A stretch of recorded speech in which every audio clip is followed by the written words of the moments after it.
విజ్ఞాన ప్రసూన బెస్ట్రో ఛానల్. ఇవాల్టి వీడియోలో మనం తెలుసుకోబోయే విషయం జాతక చక్రంలో గ్రహాల స్థితిగతులను బట్టి యోగ భంగం కలగడం సహజం. జాతకంలో గ్రహాలు ఒక నిర్దిష్ట క్రమంలో లేదా స్థానాల్లో అమరి ఉన్నప్పుడు కలిగే శుభ ఫలితాలను యోగం అంటారు. ఇందులో పంచమహాపురుష యోగాలు కుజుడు, బుధుడు, గురువు, శుక్రుడు మరియు శని భగవానుడు తమ స్వక్షేత్రాల్లో లేదా ఉచ్చ స్థానాల్లో ఉన్నప్పుడు ఏర్పడతాయి. ఇక జాతకంలో గొప్ప యోగాలు ఉన్నప్పటికీ అవి నిజ జీవితంలో ఆశించిన ఫలితాలను ఇవ్వకపోవడానికి జ్యోతిష శాస్త్రం ప్రకారం కొన్ని కీలక కారణాలు ఉంటాయి. సాధారణంగా జాతక చక్రంలో ఎంతటి మంచి యోగాలున్నా వాటి ఫలితాలను అనుభవించకుండా అడ్డుపడే స్థానాలు 2 స్థానాలు. అవి దుస్థానాలనబడే 6వ స్థానం, అష్టమ స్థానం అనబడే 8వ స్థానం. ఈ 6వ స్థానం, 8వ స్థానం బలంగా ఉండడం లేదా 6వ స్థానాధిపతికి అష్టమ స్థానాధిపతికి మధ్య బలమైన సంబంధం ఏర్పడితే జాతకంలో ఎన్ని మంచి యోగాలున్నా అవి భంగం అవుతాయి. ఏ జాతకమైనా సరే లగ్నాధిపతి కంటే యోగాన్నిచ్చే గ్రహాల కంటే 6, 8 స్థానాధిపతులు శక్తివంతంగా ఉండకూడదు. అయితే ఇందులో ఉన్న ఒక సూక్ష్మం ఏమిటి అంటే చాలా లగ్నాలకు 6వ స్థానాధిపతి మరియు అష్టమాధిపతి మిత్రగ్రహాలుగా వస్తారు. ఉదాహరణకు మేషం, మిథునం, సింహ లగ్నాలకు 6వ స్థానాధిపతి శత్రుగ్రహంగాను అష్టమాధిపతి మిత్రగ్రహంగా అమరి ఉంటారు. ముఖ్యంగా పురుష లగ్నాలకు 6వ స్థానాధిపతి శత్రువుగాను అష్టమాధిపతి మిత్రుడిగా వస్తారు. అదేవిధంగా స్త్రీ లగ్నాలకు 6వ స్థానాధిపతి మిత్రుడిగా అష్టమాధిపతి శత్రువుగా వస్తారు. ఉదాహరణకు స్త్రీ లగ్నమైన వృషభ లగ్నానికి లగ్నాధిపతి 6వ స్థానాధిపతి శుక్రుడే, అష్టమాధిపతి మాత్రం గురువు శత్రువుగా వస్తారు. అప్పుడు పురుష లగ్నాలకు 6వ స్థానాధిపతి శత్రుగ్రహంగాను స్త్రీ లగ్నాలకు అష్టమాధిపతి శత్రుగ్రహంగా వస్తారు.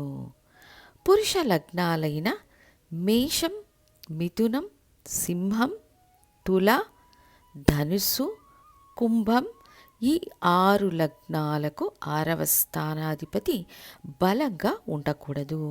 ఒకవేళ ఉంటే మీ జాతకం యోగభంగ జాతకం అవుతుంది.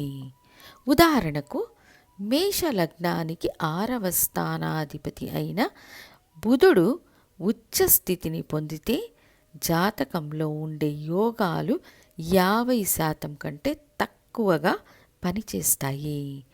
అది ఒక వృషభ లగ్న జాతకులకైతే అష్టమాధిపతి అయిన గురువు ఉచ్చ బలాన్ని పొందకూడదు. గురువు ఉచ్చ స్థితిలో ఉంటే వీళ్లకు లభించే యోగాలు భంగమవుతాయి. యోగాన్ని భంగపరిచేది 6, 8 స్థానాధిపతులు. ఈ 6, 8 స్థానాధిపతులు ఇరువురు బలంగా ఉంటే ఇక చెప్పనవసరమే లేదు. మిథున లగ్న జాతకులకు కుజుడు ఉచ్చ స్థితిని పొందితే సంపూర్ణ యోగం శూన్యం. ఎటువంటి ప్రయోజనాన్ని ఆశించలేము. ఇక కర్కాటక లగ్నాన్ని తీసుకుంటే అష్టమాధిపతి శని భగవానుడు ఉచ్చం పొందినప్పుడు యోగాలను భంగం చేసే సామర్థ్యాన్ని కలిగి ఉంటాడు. సింహ లగ్నానికి సంబంధించినంత వరకు 6వ స్థానాధిపతి అయిన శని భగవానుడు బలమైన స్థితిలో ఉన్నారంటే జాతకంలో ఉన్న యోగాలను భంగపరచుతారు. ఇక కన్యా లగ్నానికి అష్టమాధిపతి అయిన కుజుడు ఉచ్చస్థితి, అది పూర్వ పుణ్యస్థానములో ఉచ్చస్థితిని పొందితే తీవ్ర యోగభంగ దోషాన్ని కలిగిస్తారు. తులా లగ్నానికి 6వ స్థానాధిపతి గురువు ఒంటరిగా ఉచ్చస్థితిని పొందారంటే వృత్తిలో స్థిరత్వం ఉండదు. ఉద్యోగం లేదా వ్యాపారంలో సమస్యలు సృష్టిస్తారు. తర్వాత వృశ్చిక లగ్నానికి బుధుడు 8వ స్థానంలో బలంగా ఉన్న, 11వ స్థానంలో ఉచ్చం మూల త్రికోణ బలంతో ఉన్న యోగభంగం ఏర్పడే అవకాశం ఉంది. ధనుర్లగ్నానికి 6వ స్థానాధిపతి శుక్రుడు ఉచ్చ స్థితిలో ఉండకూడదు. శుక్రుడు ఉచ్చమైతే మాళవ్య యోగం అన్నా కూడా సమస్య దాని వెనుకనే దాగి ఉంటుంది.